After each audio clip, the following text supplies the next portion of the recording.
This is David Tulis. I do thank you for tuning into our show. We are discussion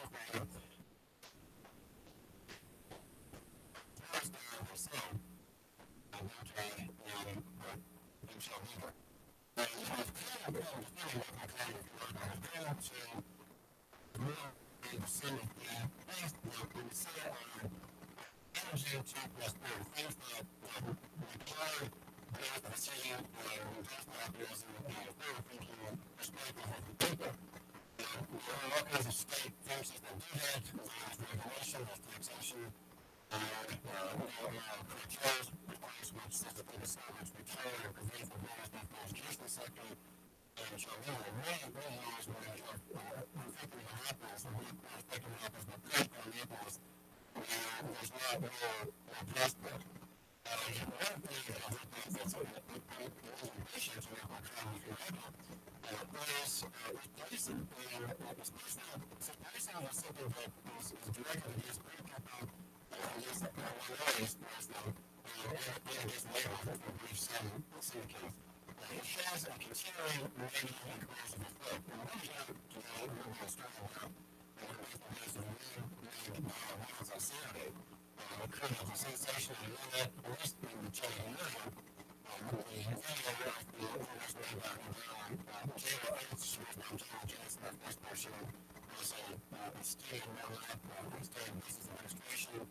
In the 20s, she runs the big car shop around where God details and she was called by my brother to come to a gas station and move out because there was some trouble and she was after doing something. That situation. We counted with the cost of the gun, the town 55, which is the transportation statute, which what is suggesting that notice to the city is not being properly applied. It's being applied broadly and improperly against people who are not clearly right involved in transportation. Jayla Oates and environment and transportation. She said, no, I was not involved in it. She doesn't do pizza, she doesn't do concrete, she doesn't show passengers in SUVs by hands and moving.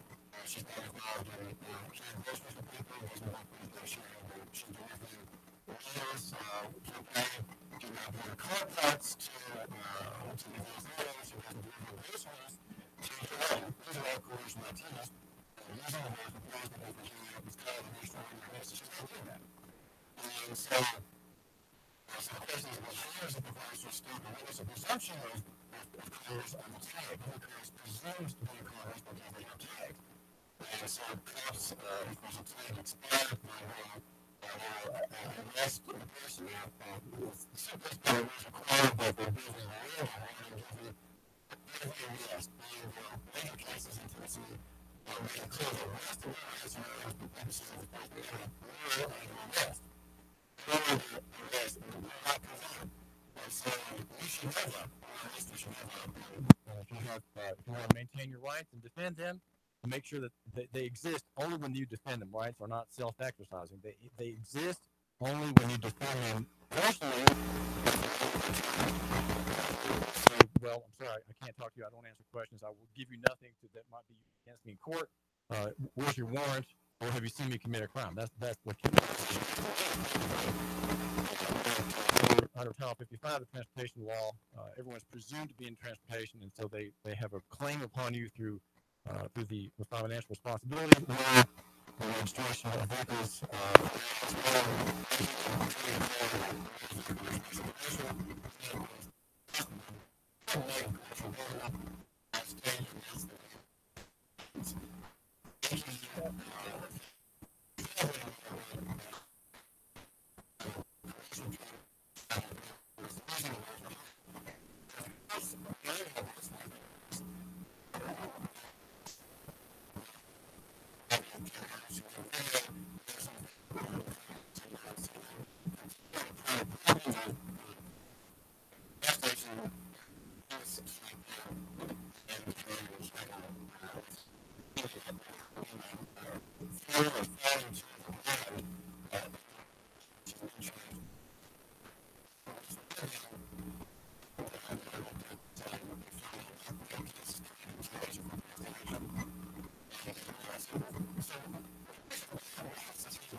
From the city council, there's not a lot of concern about how things are run. City council meetings rarely ever.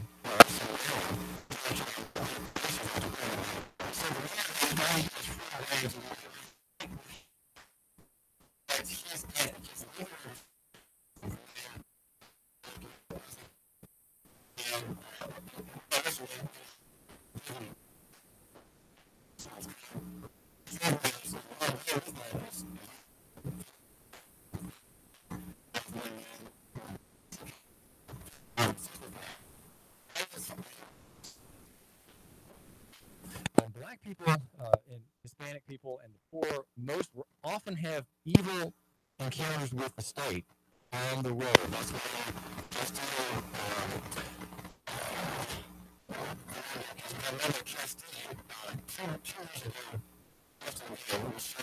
traffic stop.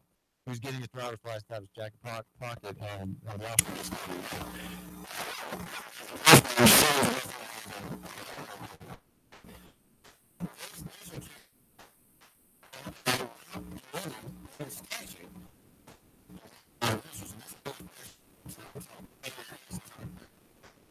her car for things that maybe Jayla doesn't know about, hauling pizzas and things like that. That is transportation. That is subject to regulation. My listeners need to know that I don't disagree with that. I accept it as the current status. The state has an interest on the health, safety, and welfare of all users of the road. And so, subject to state supervision. You have to have insurance in case you hurt somebody. Your car has to be inspected for safety reasons, and you have to have a license to show that you know how to use the weight vehicle that you're using, right? If you're using a big truck, you have a license for that weight vehicle. If you're just in a passenger car and you're involved in commerce, that's the basic driver license. You are involved in commerce, and so you have a license suitable to that weight vehicle. So it's understandable, but there are people such as Diana Watt who are not involved in that business. She's not in business. And so how is it that she's thrown to the ground in what I would say is a major legal mistake? And Mayor Burke knows as an attorney that the notice is correct. And he knows that Title 55 cannot be used beyond the scope. And he has failed to inform the officers who arrested Mrs. Watt about this problem. It's a problem that will fall to their head. They will be personally liable.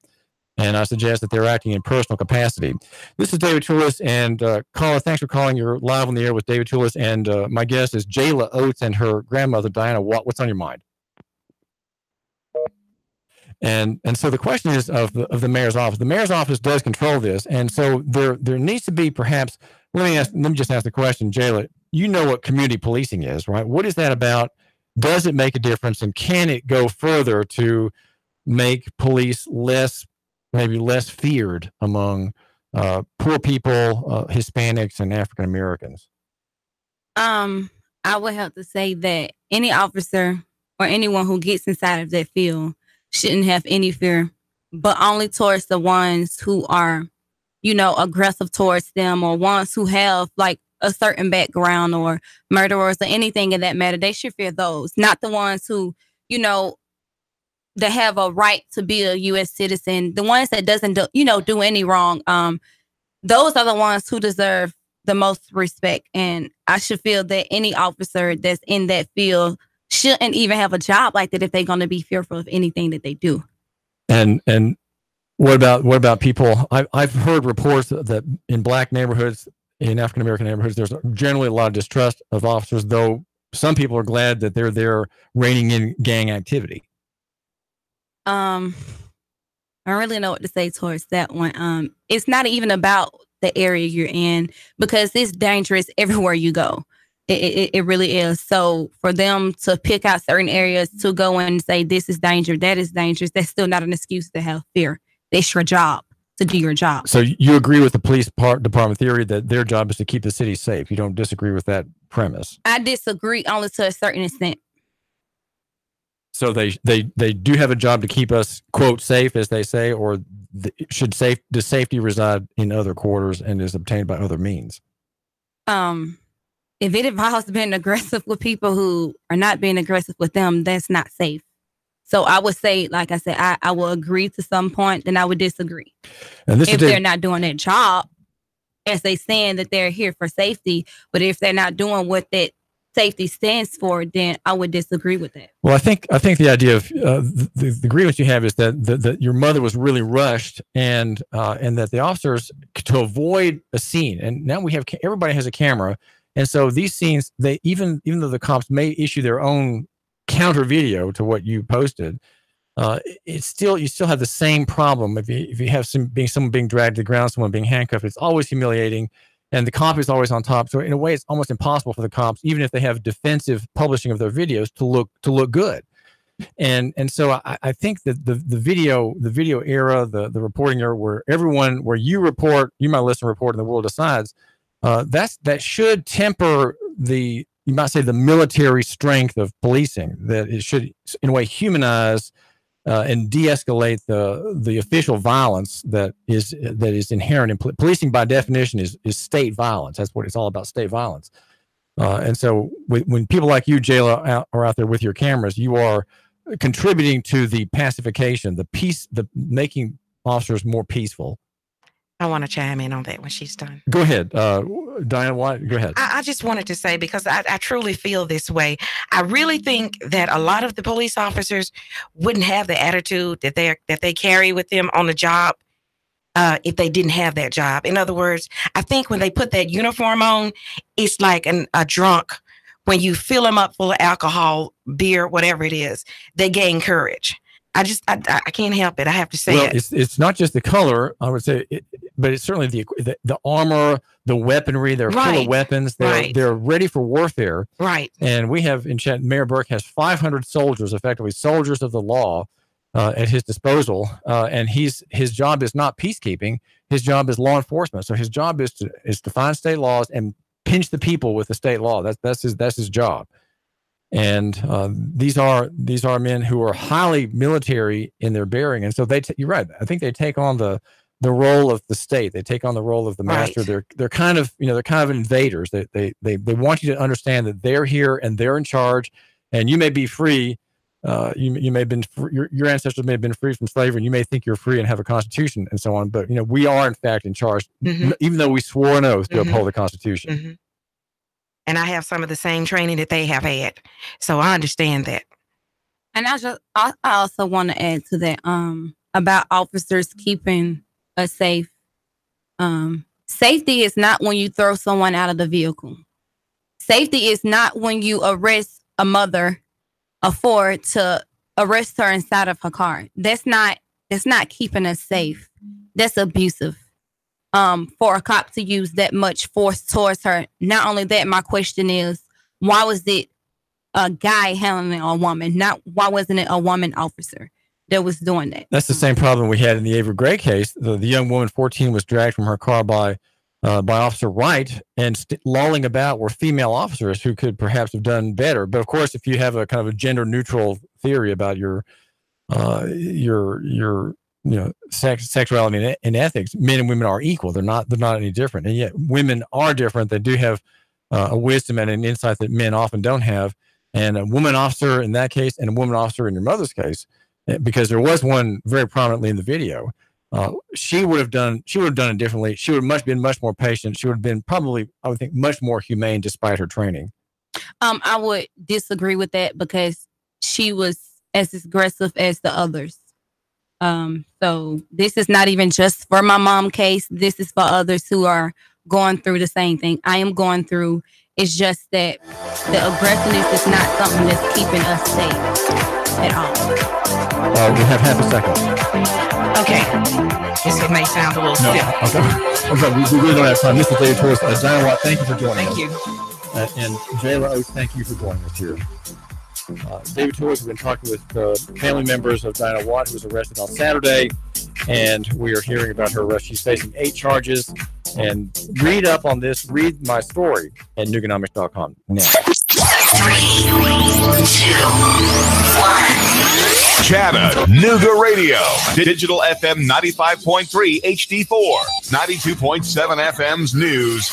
Now. The body of a 24-year-old Virginia man was recovered Saturday night in Tennessee. Hector Perez was last seen alive on a pontoon boat in Jefferson County. Reports say he jumped off to swim to shore when he started to struggle and disappeared below the surface. Divers recovered his body 3 days later. Lake Winnie closed a ride down for repairs when it stopped with riders on board. Reports say the Sea Warrior ride suddenly stopped for 5 minutes with several people on board. This is Lake Winnie's third issue this year. And scam alert. The Tennessee American Water Company wants customers to know that when coming to a private resident or business to perform work, their employees will present a photo ID badge and drive work vehicles that prominently display the company's name. There's been a problem with fake TAWC employees asking to perform a water quality check inside a home and then demanding payment for the service. Val St. John for Nooga Radio, News Talk 92.7, Action News Now. Sam Jordan, News Talk 92.7, Action Sports Now. The MPSL Southeastern Conference playoffs will run through Chattanooga as the Chattanooga FC earned its 7th regular season title, beating Georgia Revolution 3-0. The victory assures CFC first place in the conference with 1 game left to play. Chattanooga is standing on 27 points through 13 matches, while the second place New Orleans Jesters have only 23 points. Playoffs begin next week, and thanks to the standings, Chattanooga FC will host its first match on Thursday, July 12th. CFC's opponent will be the lowest ranked seed from the Tuesday, July 10th round to play. If Chattanooga FC wins Thursday's match, they'll play again in Chattanooga for the Southeastern Conference Championship. The Covenant softball program will be under new leadership in 2019 as Director Athletics Tim Chet